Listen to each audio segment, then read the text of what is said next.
don't ever want to work directly with an artist ever again. It's over? I went viral for that. Yeah, I don't think I'd ever manage. I saw you was with this person. I know one person that turned you off was Young and May, because you play the game the right way. You play the game the right way, and she was. There goes a clip. No. Yeah, I don't know about this. You talk about it like, yo, from the clip I saw, it was basically like, you play the game the right. We have to do this. We have to do this. You might have to go to that interview you don't want to go to. You have to kiss babies. You have to shake hands and kiss babies. She didn't want to do that. That's what I got from you. You talked about this already, and you're. MA didn't scar me enough to not want to manage an artist. Okay.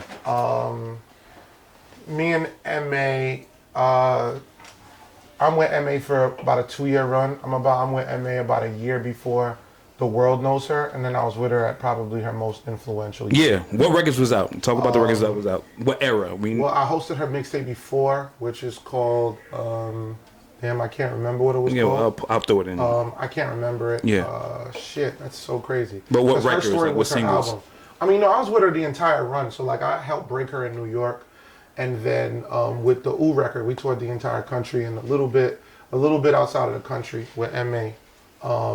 I was tour DJing for her at that time. Mm-hmm. I was a DJ, so I was getting really, really heavy on New York radio, getting heavy in Northeast radio, making those calls and really kind of like doing it. At that point with MA,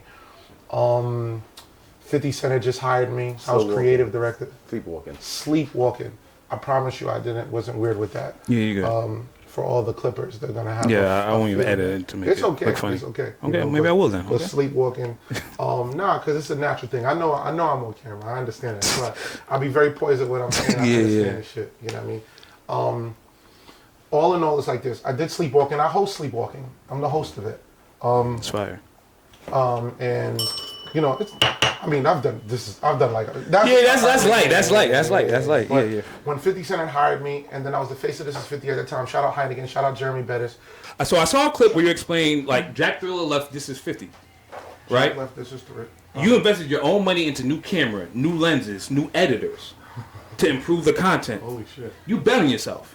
Can we talk? Because you brought it up earlier. Like I watched this shit, bro. I'm not playing with you. Yeah. Talk about betting on yourself and investing. Because you remember we talked about it earlier in this episode. Like you were talking about, like a lot of people, they don't want to take that chance. They don't understand investing in yourself. Yeah. Also, he got a podcast from his crib. When I went to This Is 50, the thing with 50 was, when I was meeting 50 Cent, the relationship escalated like pretty fast. They were like, he just was like. 50 just used to be like, man, you know a lot of shit. You get it, and, man. Like, I do get it. You get it. I said it earlier. I don't play with this shit. I've changed my life. I changed my entire family life. I changed everybody around me life because I'm so good at what I do. He was driving something nice outside. I'm just gonna. Yeah. You know, something very nice. Yeah, like it's like what people gotta understand because it's a reality. I think sometimes what people gotta understand is a lot. The internet plays with shit. Mm-hmm. I got 100,000 followers. It's girls with 100,000 followers. It's everybody with 100,000 followers. They might get it confused.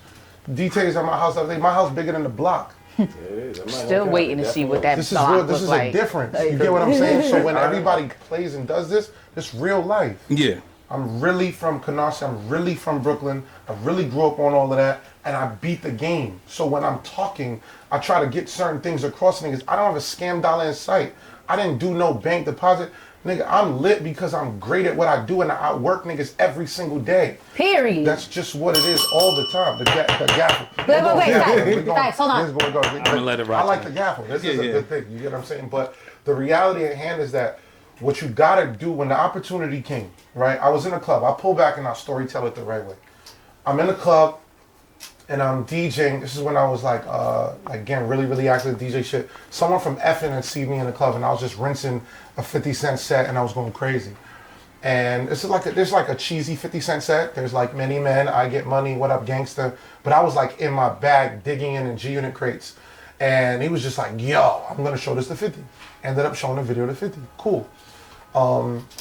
That's one side. Then I had Heineken, who's my boy from Canarsie. A lot of people don't know Heineken is from Canarsie, from Bag Fuel. But Heineken was there, and Heineken basically was like, yo, I want to bring you up. Yo, there's a shift right now where Jack is not like fully here. It's not really connecting. They got me coming up here. Yo, you really understand this shit, come up. So they had me tested. I did a 90-day run, and I did 4.1 million views on YouTube. This is YouTube views.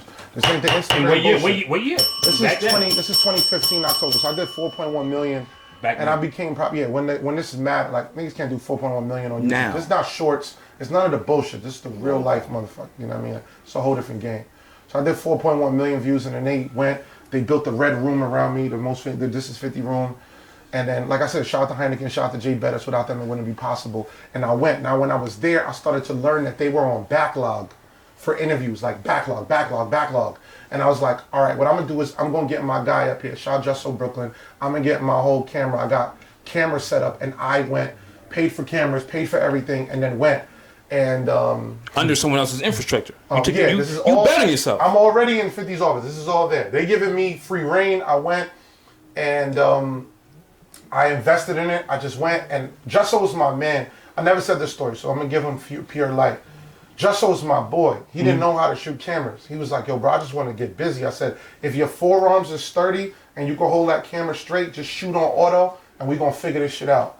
I made Justo logo. I was editing a lot of his early shit till he got on his feet and fully got it. Shout out Justo Brooklyn. I never really given him a shot like that. I love you, bro. And he just went and just was shooting with me. We rocked out. After doing that for a couple of months, I started, because what would happen is Breakfast Club would get the first interview, then Hot 97 would get the second interview, then they would do XXL, so I'd catch interviews 6, 7 o'clock at night. The difference of everything was, while they were still in the building, I immediately was exporting out clips, I was immediately taking the mic audio, and I was cutting immediately while there, tracking out in there, literally tracking out. So while they're there, I'm immediately tracking out. We catching those claps that started out audio, lining up all the claps, all the audios, and I'm getting one final export before I put tags. I learned a trick, and this for a lot of video people. Well, at that time, MacBooks weren't that crazy to be able to handle the level of processing. If you put logos, if you put anything motion, you would delay the export. So I would just put all the exports, put all the audio, and then that's it, export them out. Then I would have export with the audio. You get what I'm saying? And then I'm putting logos, so I would have 2 exports. I'd have it done in an hour and a half. And the interview would be up within 3 hours, and I'd get before Breakfast Club. That's how I got. Oh, you're beating them. You beating the traffic. I beat Breakfast Club. I beat Breakfast Club almost every single day for getting the interview out before anybody tries to jump. Yeah. You get what I'm saying? And then Breakfast Club at that time was smoke. Yeah. Breakfast Club might have been doing early Charlotte month. Yeah. Before Rock Nation. Before Rock Nation, Charlotte. They might have been doing talk about that later. 500,000. You can also ask any questions, like if you want to jump in. They might have been doing like 500,000 every video on like their failures. I was doing probably like 50,000, 100,000 every time, but I would catch a 500,000 or 1 million view interview here and there. And then again, for a brand new person that's brand new to the media, they had iHeart, they had editing team. It's just me. You get what I'm saying? Like, so I did it. I did the first year. I think first year I was at this field, I did like 19 million views. Broke a bunch of records. That shit is so hard. Yeah, this is especially going against like iHeart, Breakfast Club, and all of that shit, and then pulling all those amount of views, and you're brand new. Yeah, I was a brand new person. Yeah, and then while I was happening, at this point, I was probably top 10 DJs now on radio in New York at that point. And then while I was up there, I was also like working Young and May in different venues, getting that record out. So let me ask you a question. You think it's luck, or you just think it's hard work and dedication? Me? Both. I'm amazing at this. Nothing is It's luck. both. Nothing is luck? No, I don't think it's luck at all. You can't get, if DT having, DT, you can't take anybody to the top. Anybody? No. That's why I don't think it's luck. That's You why. work hard, you can do it. No, work hard. You can work hard, but there's a level of... Being a brand new person and bringing those amount of views is crazy. Yeah. That shit is hard. Yeah, But he understood the game. I'm talking about, because you think, could any artist make it? No. To that level. No. No, I don't know if any artists, not on the art side. On the other side, I think that you can get to a decent level if you strategize and work at exactly what it is. You know, I feel like more so like the artist side, where you talking about strictly music, right? No, but when you have the looks, the personality, the aura, everything about it, you could get easy at top as like the number one. Yeah. Like, prime example, like if it's like early 2000s, like you was talking about, right?